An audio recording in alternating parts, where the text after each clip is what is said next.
Palestina dan untuk mengambil hati masyarakat publik yang pendukung Palestina ini. Tetapi kelihatannya nggak bisa gitu. Kelihatannya ya lihat aja tadi omongannya si Anwar Abbas kan, dia masih merasa apa mau mengadili Netanyahu lah gitu segala macam ya. Padahal Israel itu bukan Israel yang memulai perang ini, Pak. Jadi yang memulai perang ini adalah Hamas. Di tanggal 7 Oktober, Hamas, Jihad Islam, dan kelompok-kelompok teror Palestina lainnya. Itu yang terjadi sekarang yang di Yudea dan Samaria. Bahkan kemarin ISIS sudah masuk kemana? Yang kemarin Bu Dora bilang, saya cek lagi data-datanya, cek beritanya. ISIS sudah masuk ke ini, ke Samaria.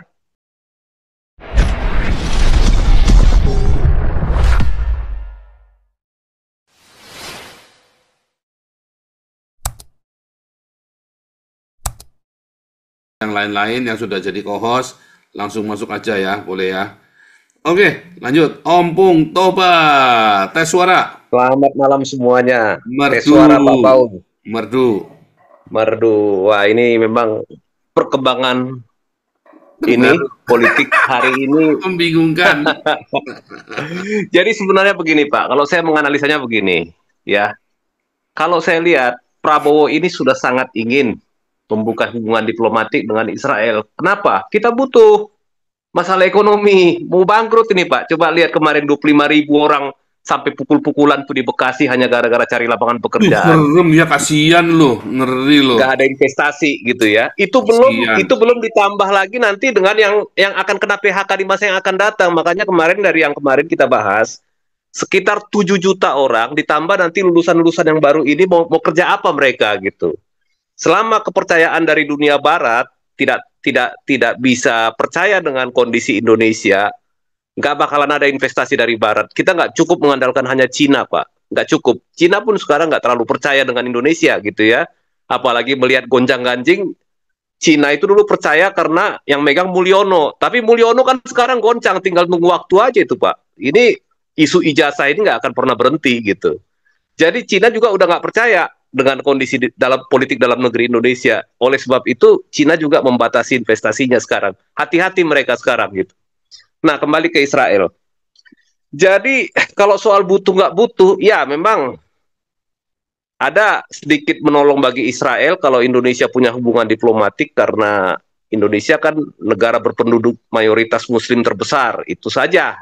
Hanya dari situ, Pak Paul. Tetapi, dari sisi ekonomi, Israel nggak butuh Indonesia, Pak.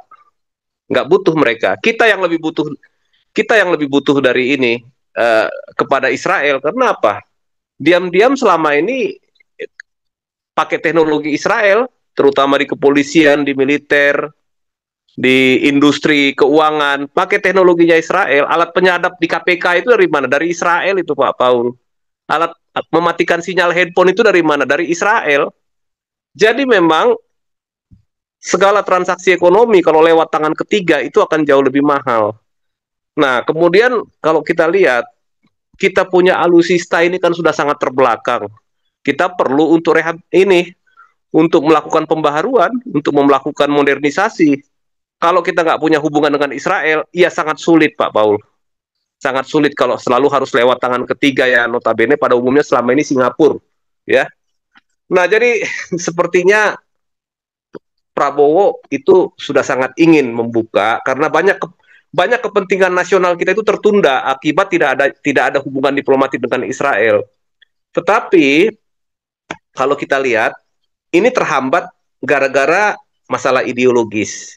Ideologis ini apa? Membenci Yahudi, ya.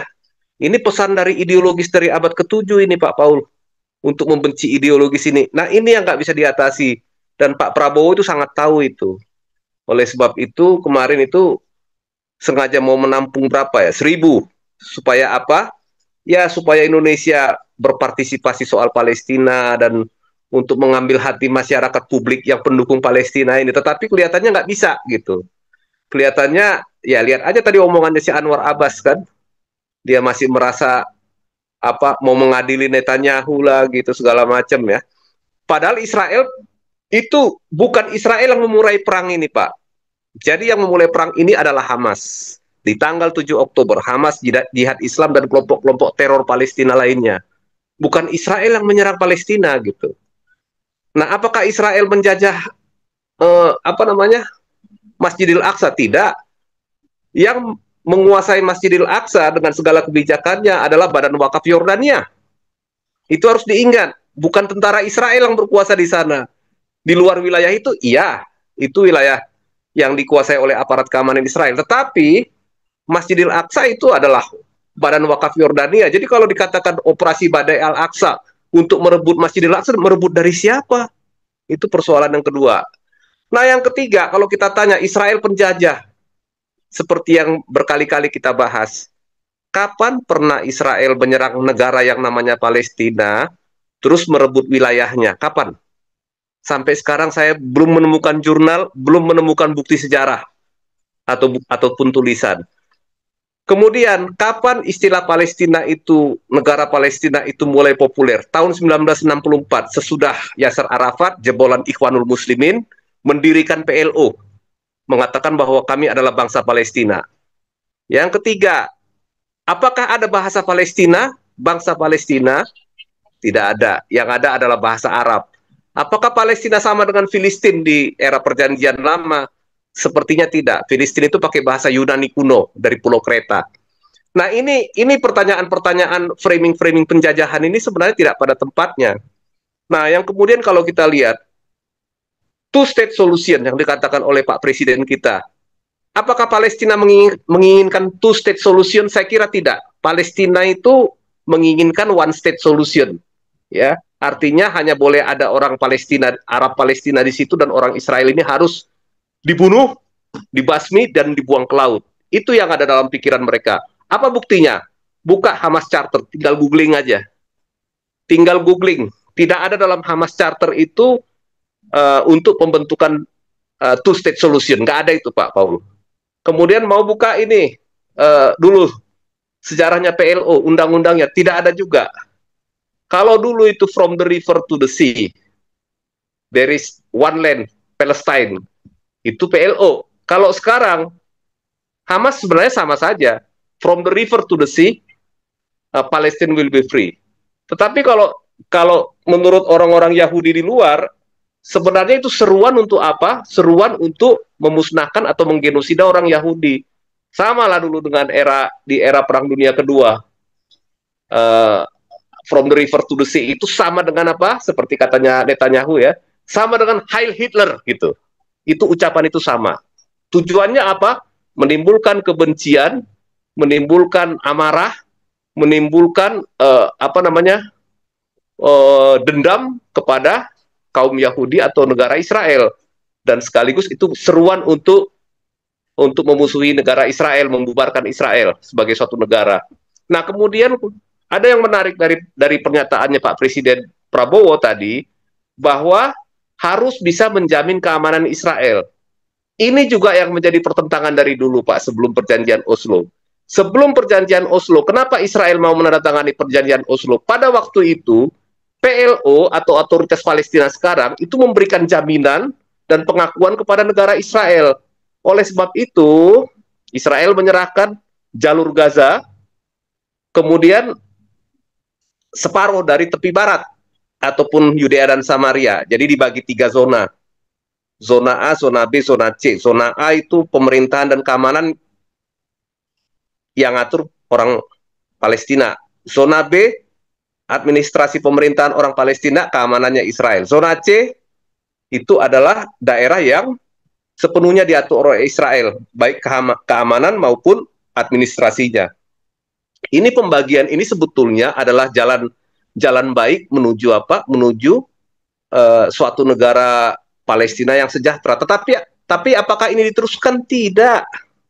Orang Palestina tidak mau mengkonkretkan ini bagaimana pengaturan keamanan, bagaimana kalau Palestina punya bandara atau punya tentara, sampai sejauh mana pertanggungjawaban keamanannya, sejauh mana kerjasama perdamaiannya dengan Israel. Nggak ada diteruskan. Kenapa? Karena dalam hati orang Palestina ini, coba nanti kita masuk ke dalam Palestinian Watch dan lain-lain. Kalau diwawancarai mereka, ditanya apa tujuannya, ya membunuh orang Yahudi atau membubarkan negara Israel. Mereka harus kembali ke Eropa atau pergi kemana mereka berasal, katanya begitu. Nah, tujuannya di situ. Nah, inilah yang menjadi kesulitan. Jadi two state solution itu sepertinya ya sloganisme lah kalau melihat situasi sekarang. Karena apa? Karena orang Arab sendiri tidak ingin dengan two state solution. Orang Arab Palestina sendiri. Jadi kalau dibilang two state solution orang sana nggak mau kok. Mereka maunya one state solution. Two state solution ini adalah semacam strategi yang ditempuh begini Pak. Ini kembali ya. Saya mempelajari sejarah Israel ini cukup lama lah, mungkin ada 20 tahun. Sebelum perjanjian Oslo, Israel katanya akan diakui oleh Palestina. Tetapi ketika Pak Israel menyerahkan tepi barat ataupun Judea dan Samaria dan Gaza kepada PLO, apa yang terjadi? PLO digusur oleh siapa? Oleh Hamas. Artinya begini, waktu itu Yasser Arafat itu berpikir bagaimana supaya dia punya pijakan di wilayah yang dikuasai oleh Israel, yaitu Gaza dan Yudea dan Samaria. Akhirnya mereka berhasil kembali dari pengasingannya atau pengungsiannya di Tunisia. Kemudian mulailah terjadi Intifada 1, Intifada 2, Intifada 3 dan seterusnya. Kemudian ada 3 operasi Caslit, ya, ada 3 operasi penyerangan oleh Hamas dari Gaza. Yang ada Israel bukan makin aman. Jadi two state solution itu adalah salah satu jalan yang akan digunakan oleh para teroris jihadis ini untuk masuk mendekat ke wilayah Israel. Nanti kemudian mereka akan mengundang para teroris dari seluruh dunia untuk menyerang Israel dari posisi yang lebih dekat. Nah, ini yang lebih sulit. Itu yang terjadi sekarang di Gaza. Itu yang terjadi sekarang yang di Yudea dan Samaria. Bahkan kemarin ISIS sudah masuk kemana? Yang kemarin Budora bilang, saya cek lagi data-datanya, cek beritanya. ISIS sudah masuk ke ke Samaria. ISIS. Jadi nanti kalau misalkan ini dengan Hamas selesai, Hamas menyerah misalnya, pergi. Nanti kalau misalkan ini akan ada nanti organisasi lain yang akan masuk. Kenapa? Ideologinya itu memang tujuannya adalah untuk memusnahkan Israel, untuk menghancurkan orang Yahudi. Jadi sepertinya ini apa ya, deadlock ya.